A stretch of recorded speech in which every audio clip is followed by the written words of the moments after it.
Hello everybody, so today we're looking at another question that was asked in class last week, and that's how old is the French language? So that required a little bit of research, and that means first we need to go through a few disclaimers. So number one, I am neither a historian nor a linguist. Some of you might be shocked by that, but sensu stricto, strictly speaking, I'm not a linguist, I'm a language teacher. So I haven't studied the history of French or English or German as deeply as true linguists would have.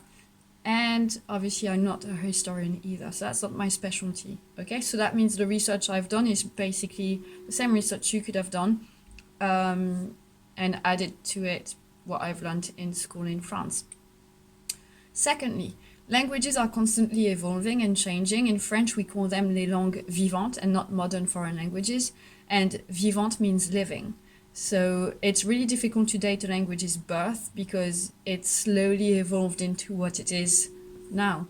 And it's difficult to decide when we cut it off between one species, to do a little biological metaphor, and the next. Just like probably in history, it's difficult to date when Homo sapiens, for example, was born or started. So that's tricky.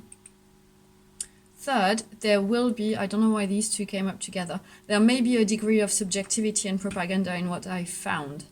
Languages evolved tied in with a geographical context, a social context, a political context even. And so because now they tend to be attached to a country, in that process, there have probably been ways in which the history of a language have been twisted to benefit that country and to create a sense of unity and us versus them. So I don't claim objectivity in this, and I don't know that anyone actually can, so there may not even be an achievable definitive truth to this. I'm just going to try and answer as best as I can with what I found. And lastly, French encompasses a range of items, so I'll try to cover all the different ideas behind French language as best as I can. But if I missed your point, if I missed the one you meant, please do let me know in the comments below, and I'll try and figure it out. Okay, so let's get started. The first French I want to look at is nowadays French, so that means the French we speak in France, and that's still changing so fast, it's crazy. I've been in England for 8 years, and every time I go back to France I still find out that there are some new expressions that are now fashionable. Some expressions I use are just out of fashion now.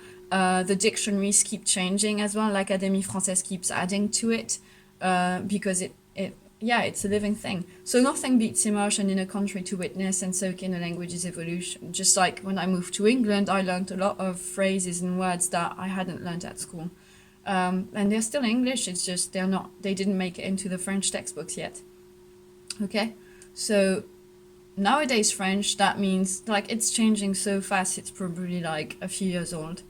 That doesn't mean we don't understand people from the 19th century or the 20th century, but the language is very different, and they'll be like not very different, but different enough that there will be some words you have to question or look up.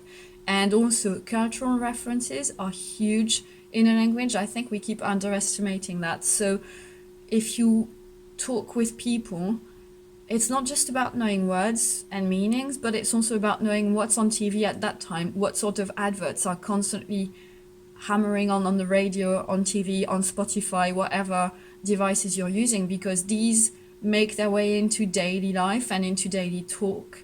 So many phrases we use in France on a daily basis are actually from adverts, for example. So that's also a big change. What about modern French? So there is a French language that we call modern French. Basically, that just means that nowadays native speakers can readily understand it. So that one was officially born in the 17th century, and that's when, under Louis XIV's rule, Richelieu established the Académie Française, and the goal of that was to protect the French language.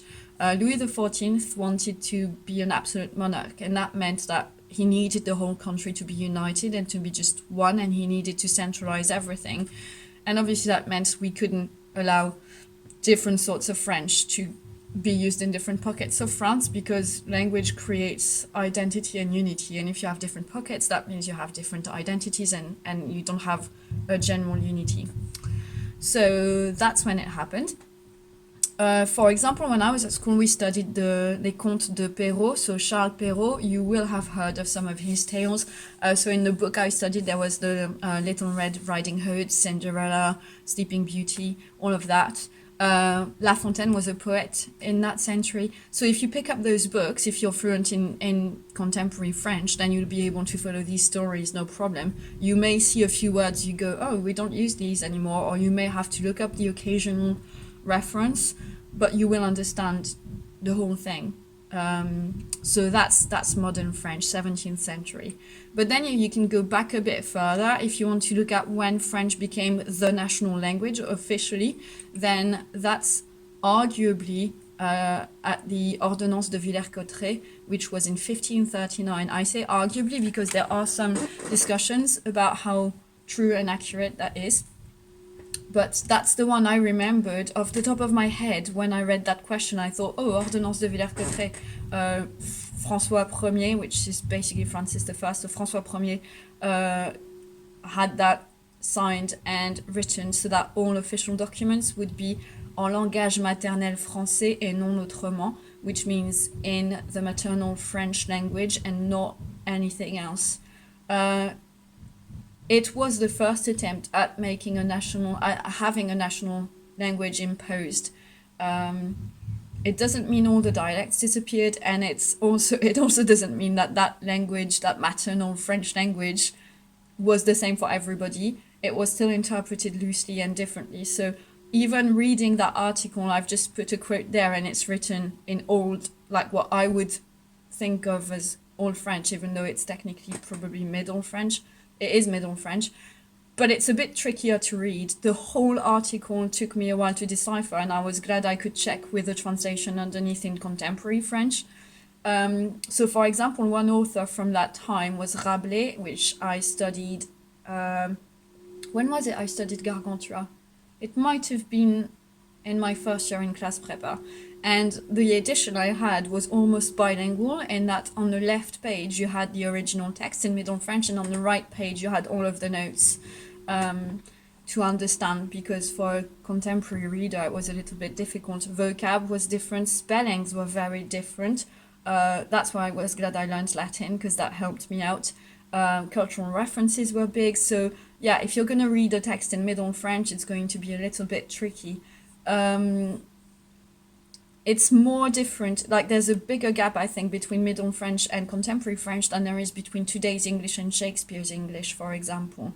I feel like there is.